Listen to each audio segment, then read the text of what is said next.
Fala pessoal, tudo beleza? Pedro Coelho na área e vamos de dica extremamente importante. Deixa eu te pedir para deixar o joinha, se inscrever aqui no canal, aciona o sininho, porque sempre que eu trouxer conteúdo novo, você vai ser devidamente notificado. E aí, você já ouviu falar nessa teoria? Acredito que não, mas se sim, se não, a gente vai aprender, vai revisar. E aqui eu me refiro à teoria das buscas particulares. Doutores e doutoras, se vocês voltarem a alguns vídeos atrás, dentro dos últimos posts, vocês vão reparar, e se não tiverem assistido, já assistam depois desse vídeo, que nós gravamos especialmente um tópico referente à chamada do teoria do Plain View Doctrine, ou seja, teoria dos campos abertos, versando justamente sobre a possibilidade de aprender itens outros durante o curso aí do cumprimento de uma diligência de busca e apreensão, ainda que de início o eventual item referido não esteja contemplado nesse mandado. Se você quiser explorar um pouco mais, vou aí sugerir que vocês vejam esse vídeo aqui me referir, beleza? Tranquilo? Mas o tema da aula de hoje, ou do vídeo de hoje, é outro. É uma teoria ainda menos trabalhada, ainda menos desenvolvida. Poucos são os manuais de processo penal e mesmo livros específicos que vão tratar satisfatoriamente sobre a teoria das buscas particulares. Mas, de toda maneira, algo me diz que nos próximos certames públicos isso vai aparecer em prova. E mais do que isso, você vai perceber que o nosso próprio Supremo Tribunal Federal já admitiu, ainda que implicitamente, a lógica por trás dessa teoria.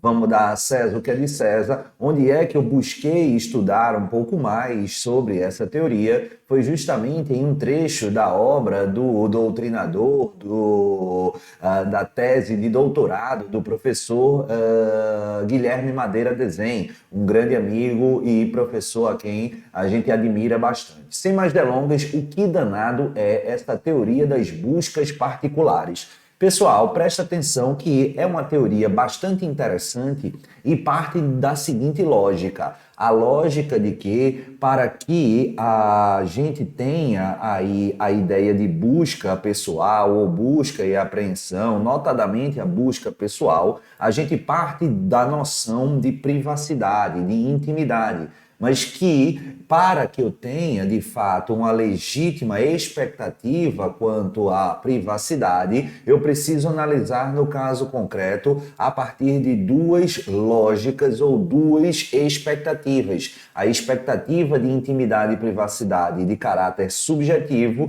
e a expectativa de privacidade em caráter objetivo. E, por trás dessa ideia, está justamente uma perspectiva de que, se em um determinado contexto ao particular se autoriza a realização de uma busca privada, de uma busca de uma revista pessoal, nesse mesmo contexto, nessa mesma lógica, também assim o seria admitido por parte dos agentes do Estado. Então vamos imaginar aí, por exemplo, um evento festivo, um evento esportivo e a coisa que o valha. Quando você vai entrar nesses eventos, quando você vai entrar nesses ambientes, no âmbito privado, você não se submete ali justamente a um procedimento de revista. Sim. E por quê? Porque naquela ótica você não tem uma justa expectativa quanto à sua intimidade. Você tem a noção de que para ingressar naquele ambiente, você precisa submeter aquele procedimento de revista. E essa teoria da busca particular vai mais ou menos nessa mesma sentido. Então, de acordo com a parcela da doutrina, também seria assim factível você ser submetido a essa busca pessoal, por exemplo, em vias públicas. Por quê? Porque ali, da mesma maneira, estaria implícito para a sociedade de que se você está ali transitando, você tem aí, de fato, que ser submetido a uma análise dos agentes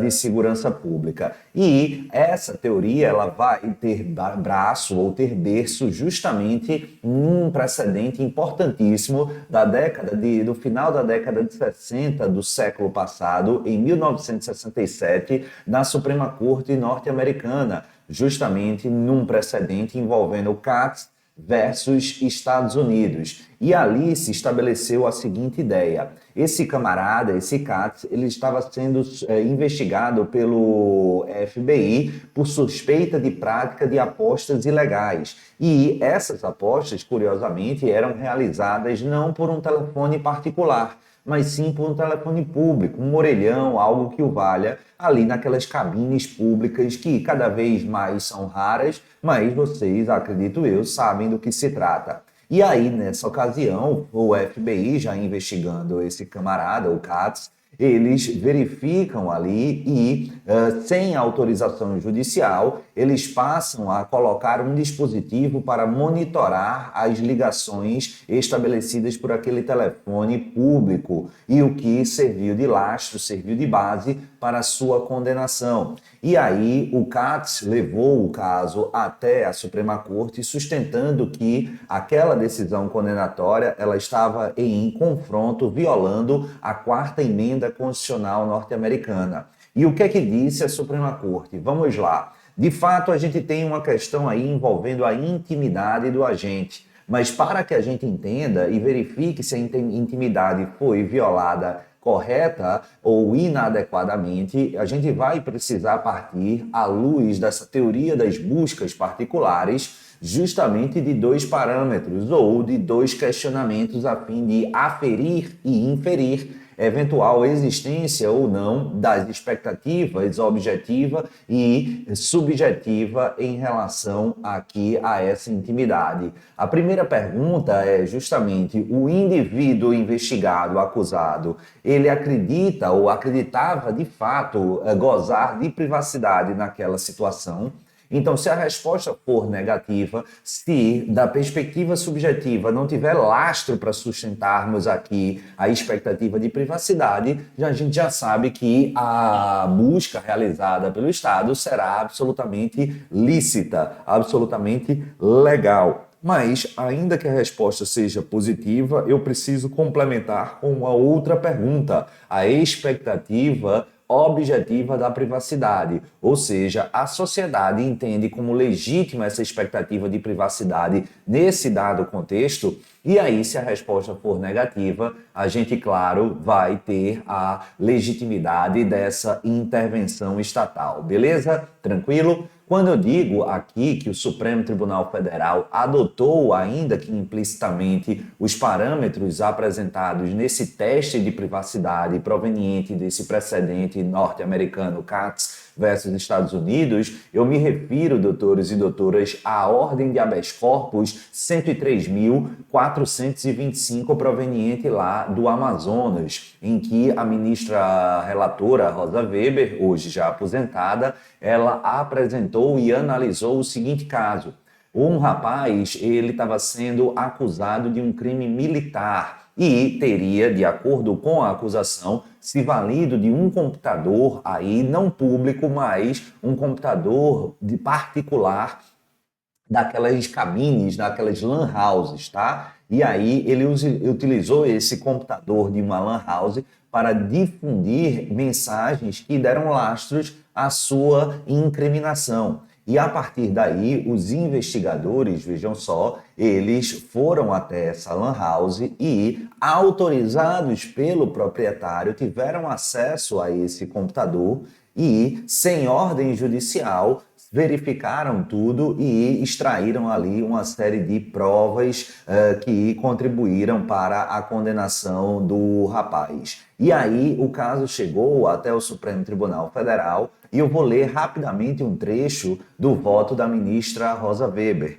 Ela aponta: não há falar nessa perspectiva em qualquer violação do direito à privacidade do paciente em relação ao conteúdo de comunicações que teria mantido com terceiros, já que ele próprio as disponibilizou a esses terceiros e esses escolheram revelá-las às instituições militares por seu teor criminoso. Feitas as devidas adaptações, seria como se pretender violação da privacidade pelo fato de o destinatário de uma carta com ameaças as revelar às autoridades policiais. Então preste atenção que, apesar de ser polêmica, é verdade, e complexa do ponto de vista prático e do ponto de vista casuístico, essa é uma importante decisão, é uma importante teoria que encontra, ainda que implicitamente, alguns reflexos no âmbito do nosso Supremo Tribunal Federal. É importante porque, se ela for perguntada na sua prova, muito provavelmente ela vai trazer, exigindo de você, candidato, uma compreensão das balizas essenciais aqui estabelecidas do ponto de vista doutrinário, que vão residir, como a gente apontou, nessa espécie de teste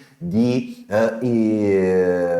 privacidade a partir da expectativa subjetiva e também concomitantemente da expectativa objetiva de intimidade e de privacidade. Mas, de toda maneira, registre que a teoria das private searches ou das buscas privadas tem o condão de flexibilizar a forma de verificação da intimidade e da sua proteção, de maneira aí, doutores e doutoras, a compor um binômio do garantismo e da eficácia do processo, ampliando aí o alcance de ambos à luz do caso concreto. Beleza? Tranquilo? E aí, gostaram dessa teoria? Conheciam? Comenta aí embaixo, não esquece, deixa o seu joinha, se inscreve aqui no canal, porque sempre que eu trouxer conteúdo novo, você vai ser devidamente notificado. Ah, e não esquece, todas as quartas-feiras a gente tem encontro aqui no canal ao vivo, aulas temáticas de direito criminal, e aí fica aqui o convite para todos os senhores e as senhoras participarem